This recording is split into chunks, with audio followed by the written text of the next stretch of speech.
George Edward G.E. Maurer OM FBA was an English philosopher. He was, with Bertrand Russell, Ludwig Wittgenstein, and Gottlob Frege, one of the founders of the analytic tradition in philosophy. Along with Russell, he led the turn away from idealism in British philosophy, and became well known for his advocacy of common-sense concepts. His contributions to ethics, epistemology, and metaphysics, and his exceptional personality and moral character. He was professor of philosophy at the University of Cambridge, highly influential among the Bloomsbury Group, and the editor of the influential journal Mind. He was elected a Fellow of the British Academy in 1918. He was a member of the Cambridge Apostles, the intellectual secret society, from 1894 to 1901, and the Cambridge University Moral Sciences Club. Life and work. Maurer was born in Upper Norwood, Croydon, Greater London, on 4 November 1873, the middle child of 7 of Dr. Daniel Maurer and Henrietta Sturge. His grandfather was the author Dr. George Maurer. His eldest brother was Thomas Sturge Maurer, a poet, writer and engraver. He was educated at Dulwich College and in 1892 went up to Trinity College, Cambridge to study classics for moral sciences.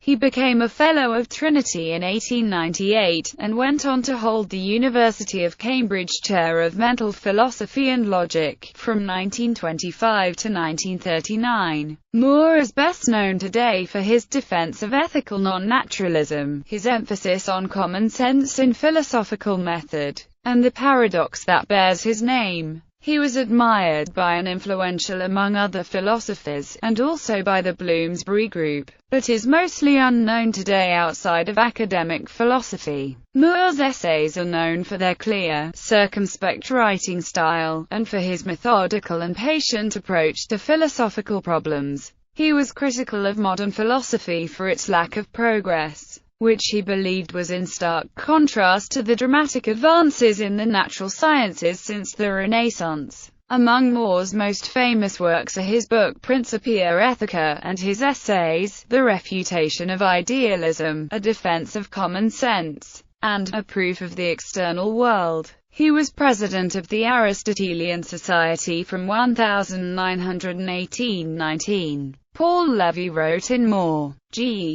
and the Cambridge Apostles that Maurer was an important member of the secretive Cambridge Apostles. Maurer died on 24 October 1958. He was cremated at Cambridge Crematorium on 28 October 1958 and his ashes interred at the Parish of the Ascension burial ground in Cambridge, England. His wife, Dorothy Ely, was buried there. Together they had 2 sons, the poet Nicholas Maurer and the composer Timothy Maurer. Ethics. His influential work Principia Ethica is one of the main inspirations of the movement against ethical naturalism and is partly responsible for the 20th century concern with meta-ethics. The naturalistic fallacy. Maurer asserted that philosophical arguments can suffer from a confusion between the use of a term in a particular argument, and the definition of that term. He named this confusion the naturalistic fallacy. For example, an ethical argument may claim that if a thing has certain properties, then that thing is good. A hedonist may argue that pleasant things are good things.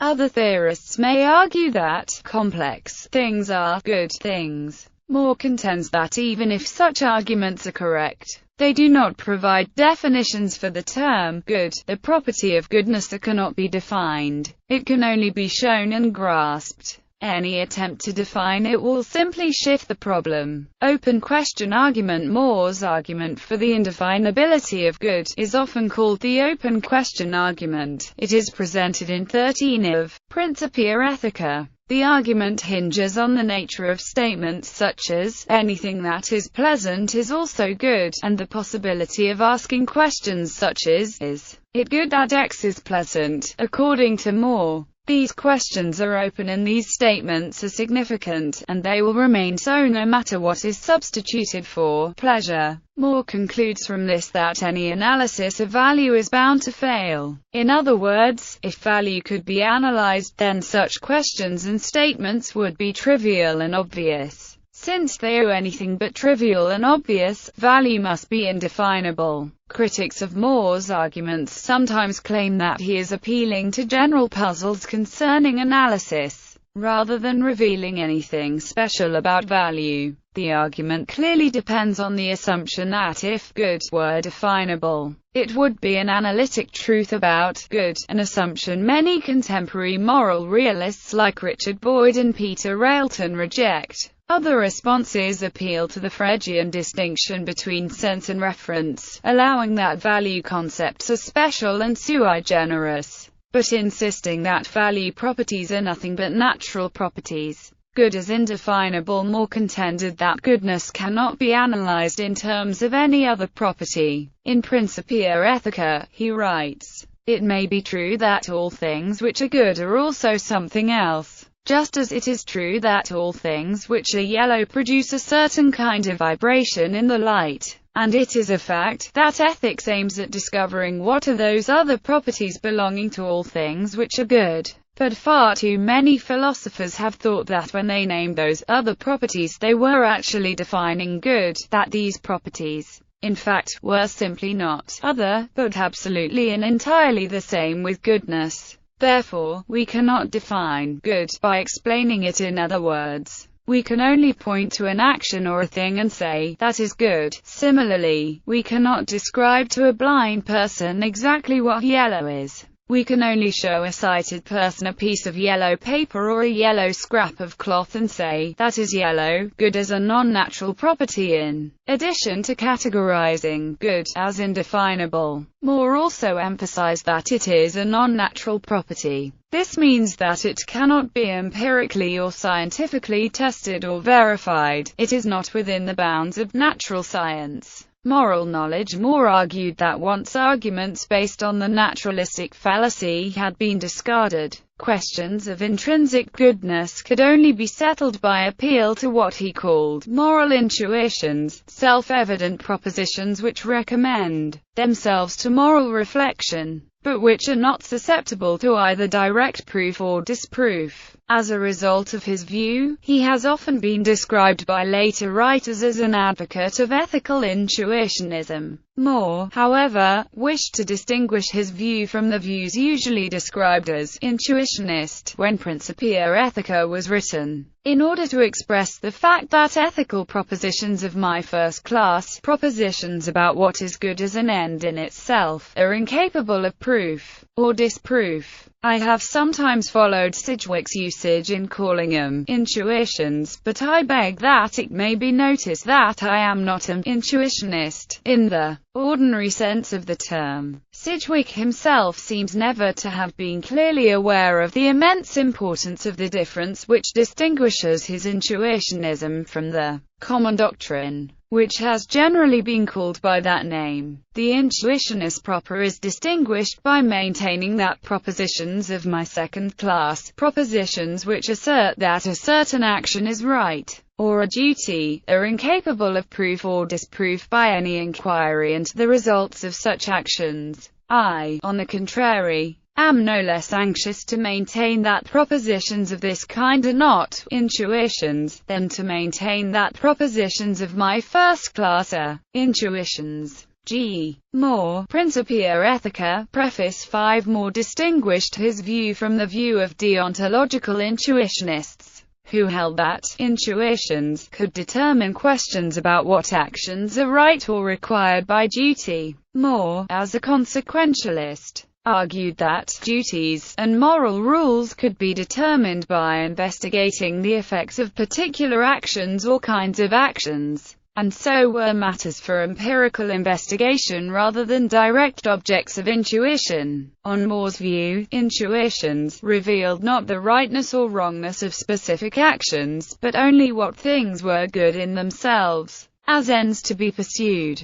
Proof of an external world. One of the most important parts of Maury's philosophical development was his break from the idealism that dominated British philosophy, and his defense of what he regarded as a common-sense form of realism. In his 1925 essay, A Defense of Common Sense, he argued against idealism and skepticism toward the external world. on the grounds that they could not give reasons to accept that their metaphysical premises were more plausible than the reasons we have to accept the common-sense claims about our knowledge of the world, which skeptics and idealists must deny. He famously put the point into dramatic relief with his 1939 essay, Proof of an External World, in which he gave a common-sense argument against skepticism by raising his right hand and saying, "Here is one hand," and then raising his left and saying, "And here is another," then concluding that there are at least two external objects in the world, and therefore that he knows that an external world exists.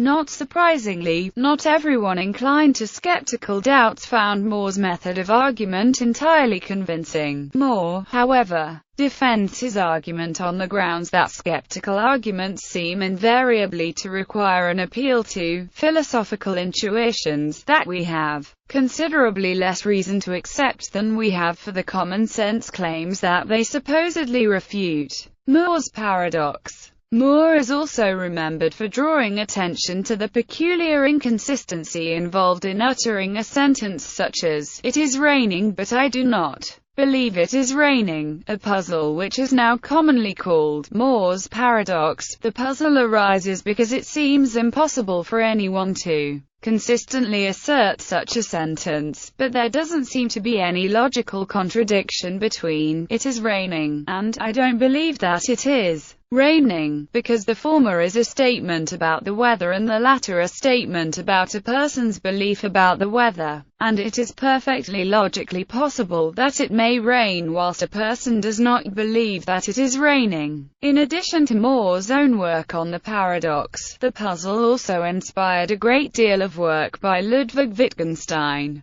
who described the paradox as the most impressive philosophical insight that Maury had ever introduced. It is said that when Wittgenstein first heard this paradox one evening, he rushed round to Maury's lodgings, got him out of bed and insisted that Maury repeat the entire lecture to him. Organic wholes. Maury's description of the principle of organic unity is extremely straightforward. Nonetheless, it is a principle that seems to have generally escaped ethical philosophers and ontologists before his time. The value of a whole must not be assumed to be the same as the sum of the values of its parts. According to Maury, a moral actor cannot survey the goodness inherent in the various parts of a situation, assign a value to each of them, and then generate a sum in order to get an idea of its total value. A moral scenario is a complex assembly of parts, and its total value is often created by the relations between those parts, and not by their individual value. The organic metaphor is thus very appropriate. Biological organisms seem to have emergent properties which cannot be found anywhere in their individual parts. For example, a human brain seems to exhibit a capacity for thought when none of its neurons exhibit any such capacity. In the same way, a moral scenario can have a value far greater than the sum of its component parts. To understand the application of the organic principle to questions of value, it is perhaps best to consider Maury's primary example, that of a consciousness experiencing a beautiful object. To see how the principle works, a thinker engages in reflective isolation, the act of isolating a given concept in a kind of null context and determining its intrinsic value. In our example, we can easily see that beautiful objects and consciousnesses are not particularly valuable things. They might have some value, but when we consider the total value of a consciousness experiencing a beautiful object, it seems to exceed the simple sum of these values. Bibliography. G. Maury, The Nature of Judgment. G. Maury, Principia Ethica. G. Maury, Review of Franz Brentano's The Origin of the Knowledge of Right and Wrong. G. Maury, The Refutation of Idealism. G. Maury, The Nature and Reality of the Objects of Perception. G. Maury, Ethics. G. Maury, Some Judgments of Perception. G. Maury, Philosophical Studies, papers published 1903-21, and first published 2. G. E. Maury, The Conception of Intrinsic Value. G. E. Maury, The Nature of Moral Philosophy. G. More are the characteristics of things universal or particular. G. E. More a defense of common sense. G. More and F. P. Ramsey, facts and proposition. G. More, proof of an external world. G. More, some main problems of philosophy. Lectures delivered 1910-11. G. E. More, propositions. Margin notes by G. E. More on the works of Thomas Reid. G. More, the early essays, by Tom Regan, Temple University Press. The Elements of Ethics. G. E. More, edited and with an introduction by Tom Regan, Temple University Press. G. More, on defining good in analytic philosophy. Classic readings. Stamford, Connecticut. Wadsworth, 2002, pp. 1-10. ISBN 0-534-51277-1.